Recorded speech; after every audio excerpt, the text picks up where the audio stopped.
Splitting my time with the member for Souris, Moose Mountain. Madam Speaker, the motion in front of us today proposes to declare a climate emergency. I agree that there is a climate emergency. Just over 2 weeks ago, on May 11th, something extraordinary happened on the planet that has not happened any time in the last 800,000 years. For the first time ever, the planet's daily baseline of carbon dioxide went over 415 parts per million. Let's put that into perspective. Humans have only been on this planet for some 315,000 years. And over the last 99.99% of the last 800,000 years, carbon dioxide concentrations have ranged from a low of 160 parts per million to a high of 300 parts per million. We know that from daily measurements that have been taken from an observatory at the top of a mountain in Hawaii that is maintained by the Scripps Institution of Oceanography at the University of San Diego. And we also know that from core ice samples that have been taken 2 miles deep in both Antarctica and in Greenland. And it's just been in that last 0.01% of the last 800,000 years, in other words, in the last 60 or 70 years, that CO2 concentrations have risen above 300 parts per million. They blew through 400 parts per million in 2013, and just 2 weeks ago, on May 11th, they blew through 415 parts per million. So clearly, the planet's atmosphere is changing, and clearly there is an urgency to address climate change. But the motion in front of us today encapsulates what is wrong with this government and its climate change plans. They've made grand pronouncements with no action to deliver. They promise to respect parliamentary institutions, and yet the PMO shuts down 2 investigations at the Ethics and Justice Committees in the SNC-Lavalin affair. They promised electoral reform, but abandoned that. They promised to lighten the whip and the PMO control over MPs so that those MPs could represent their constituents, but have more control than ever before. They promised to respect the rule of law, but have failed to do that with the irregular expulsions of the member for Markham-Stouffville and the member for Vancouver-Granville. And they promised action on climate change. This motion is an example of a government that is all about these grandiose pronouncements with little to back it up. According to the government's own data, greenhouse gases are rising in Canada. Yes, you heard that right, Madam Speaker. GHGs are increasing, not decreasing. This government has been in power for almost 4 years, but according to the latest national inventory report submitted last month to the United Nations, filed by this government, Canada's emissions actually rose in 2017 by 8 megatons to 716 megatons, the most recent year for which data is available. And again, according to the government's own projections, released by Environment Canada last December, a mere 5 months ago, Canada is not on track to meeting its Paris commitment. According to that report of last December, under this government's pan-Canadian framework on clean growth and climate change, Canada will fall short of its Paris commitments by some 79 megatons. Now, to be fair, this problem of Canadian governments making promises they do not keep is not restricted to this government. Jean Chrétien's government agreed to the Kyoto Protocol in 1997, and the Prime Minister of the day himself signed it in December of 2002. Despite having almost 9 years to enact a plan, when the Conservatives came to power and were appointed in February of 2006, little action had been taken. And we all know what happened next. The Conservative government blew through its Kyoto Protocol commitments and withdrew from the protocol in 2011. The previous Conservative government committed to the Copenhagen Accord, meeting a new set of targets, which was a commitment to reduce emissions by 17% below 2005 levels by next year. And with less than 12 months to go in this calendar year to 2020, we are going to blow through that commitment.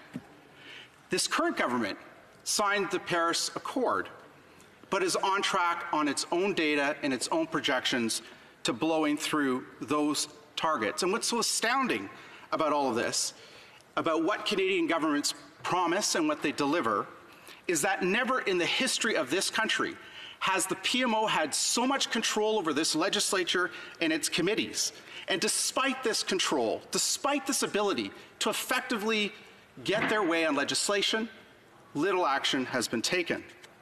But what's so egregious about this government on the file of climate change is that they promised to do things differently. It's no secret that the previous Conservative government viewed climate change as a thorn in its side. It avoided the subject to the greatest extent possible and only when it was forced to act. But this government across the aisle, Madam Speaker, promised to do things differently. It promised action on climate change, but it was all words and little action. Madam Speaker, it wasn't always this way. At one time, Canada's word was its bond. There are Canadian war graves scattered around the world in little places and in big towns that are a testament to that. For most of this country's history, when we gave our word, that was our bond. We contributed to the defeat of fascism in Europe and totalitarianism in the Far East. As a result, in the post-war period, Canada was a founding member of most of the post-war structure. We were a founding member of the United Nations, of the World Bank, of the International Monetary Fund, and dozens of other organizations. We paid for that price in blood because Canada's word was its bond. There were some 60,000 dead in the First World War a century ago, some 40,000 dead in the Second World War, in places like the Netherlands and in Hong Kong. But have we, Madam Speaker, honored that legacy where our word is our bond in recent decades? We made a commitment in 1970 to spend 0.7% of Canada's gross national income on foreign aid, on overseas development assistance. We barely meet half of that commitment, and it's been decades in the making. We promised NATO that we would spend 2% of our national economy on military and defense spending. And for decades, we barely meet half that commitment.